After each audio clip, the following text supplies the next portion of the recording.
1 Timothy 2:12. This was highly recommended to be talked about by mostly women on Instagram.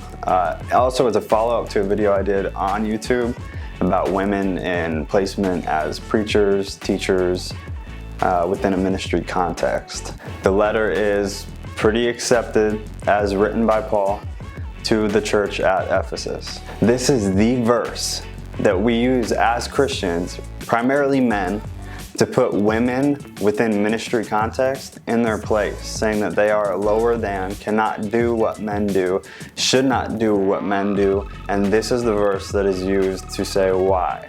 This verse in and of itself for that purpose is extremely problematic. It doesn't say what we use it to say. Neither does it have heavy backing from other parts of Scripture that when we read this verse out of 1 Timothy, we say, oh, that makes sense because of this verse and this verse and this verse and this in the Old Testament. We don't have that. This verse sits on its own for the most part, aside from a couple other verses within the New Testament.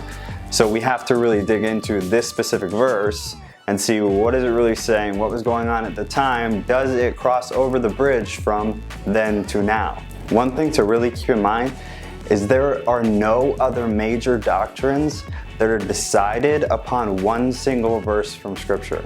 The understanding of this verse is dependent on one verb used one time within Scripture. That's less than the homosexuality issue. We have 2 verses in the New Testament that talk about homosexuality, and we have a bunch in the Old Testament, but that's significantly more than what we have about this idea that women cannot work within ministry as leaders, preachers, and teachers. If you are a Christian who says that everything begins and ends within Scripture, which are primarily Protestants, but other denominations do as well, if you are that person, that everything starts and ends in Scripture, you have to be able to reconcile the fact that this verse in 1 Timothy is in direct conflict with tons of other verses in Scripture. The fact is that women taught men, they were in leadership roles, and they received a blessing from God for it. Huldah, Deborah, Miriam, Phoebe, Priscilla, these were all major key players, and they were women, and they were in leadership or teaching roles. Priscilla instructed Apollo more perfectly in the Word. That's in Acts. Louise and Eunice taught Timothy, and Phoebe was placed as a deacon in Rome by Paul. So are women called to silence, or are they called to serve? It's really not confusing if you look at what they were actually doing within the Bible, but when you look at the way women are treated within a ministry context today, it's really hard to tell. Are they supposed to be serving to the full capacity of what they're able to do with their gifts that they were given by God? Are those supposed to be wasted, or are they supposed to be put to use within a ministry context?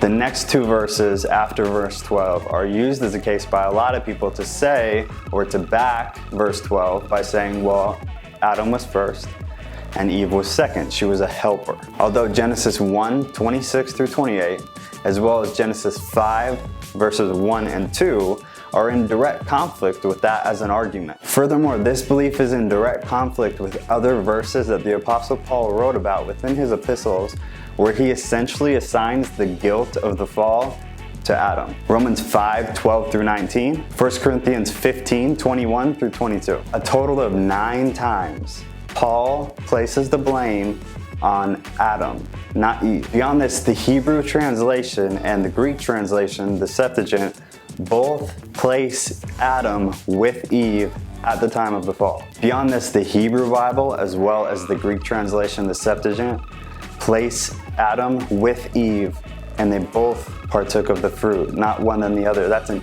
English error in later translations.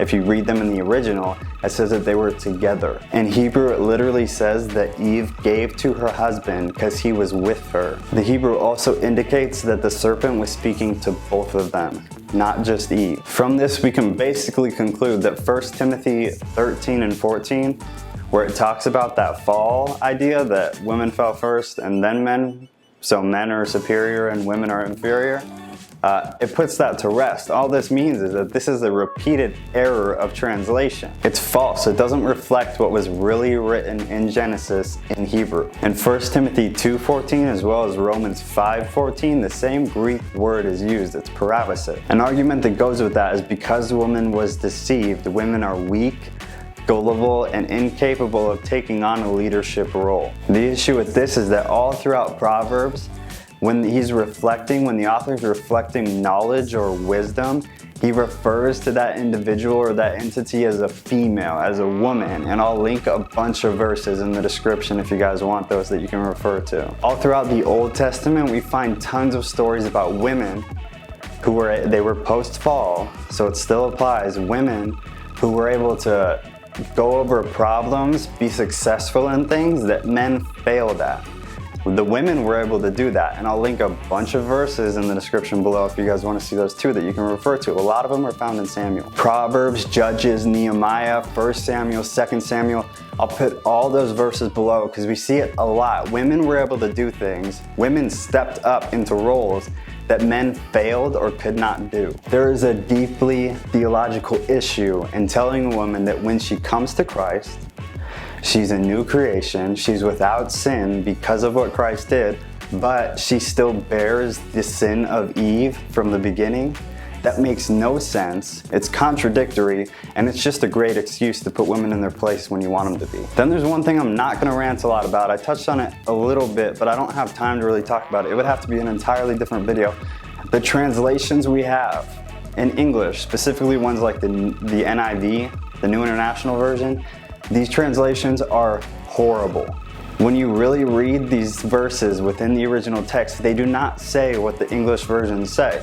You have to be extremely careful with which Bible you read, and even then, you have to learn the languages. If you really care to absolutely understand what the scriptures are saying, you have to at least have basic knowledge of Greek and Hebrew, or you're not getting the full picture. When the English translations are made, they're made by people. Meaning I can go make a translation, and if I want this verse to sound a different way, I can make it sound a different way, and it's that easy. A lot of these translations were written by one dude who just decided this is how I want to portray this in English. It doesn't have to be 100% accurate. Not all of them go before boards of scholars. A lot of them do, but not all of them, so you have to be careful. Within these verses, some of the older English translations, they used to italicize words that were added in English that were not in the original manuscripts in Greek or in Hebrew. Now, most of our translations do not have that. They don't tell you when they've added words that were not in the original. We don't have that luxury anymore, so now we just think that that's exactly what it says. And that's not true.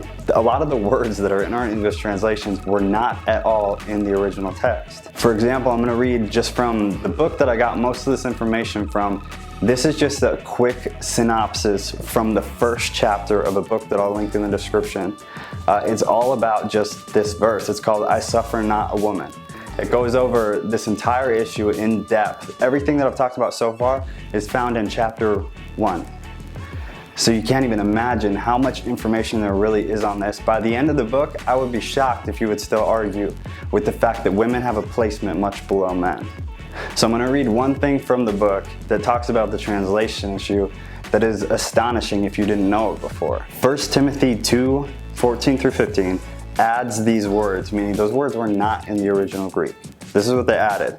And it was not Adam who was fooled by Satan, but Eve. And sin was the result. So God sent pain and suffering to women when their children are born, and He will save their souls if they trust in Him, living quiet, good, and loving lives. That was not in the original text. That was added later on. So, like I said, I want to rant about translation issues, but I'm not going to. The information, you have it now, a very baseline of it. I'm going to put the link in the description for the book. It's an incredible book if you care about this topic and you really want to have some ammunition to be able to talk to people about it. I know a lot of you are still going to disagree and you're going to stick to your guns, and that's fine. We can disagree and that's cool.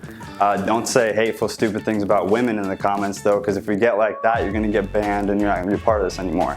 If you disagree, that's fine, and we can talk about it. You can talk crap about me, but don't do any stuff towards women.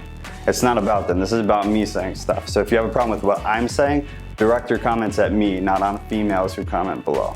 If you liked the video, give it a thumbs up, subscribe, find me on Instagram. That's where we do all the polling for what these videos actually are and what I talk about. If you have a problem with it, leave a comment below. Find me on Instagram, you can message me and we can talk about it. I don't respond to hate anymore. It just got overwhelming and it got really boring. I don't think Christians should act that way, so I'm not gonna engage it anymore. So feel free to post whatever you want, but if it's hurtful or hateful, I don't have time for it, so you're not gonna get responded to, so I wouldn't waste your breath. Check Instagram to find out what the next video is gonna be. I'm gonna have a lot of time over the next week to put content together, so I'll probably do 2 or 3 videos, but other than that, I'll see y'all later.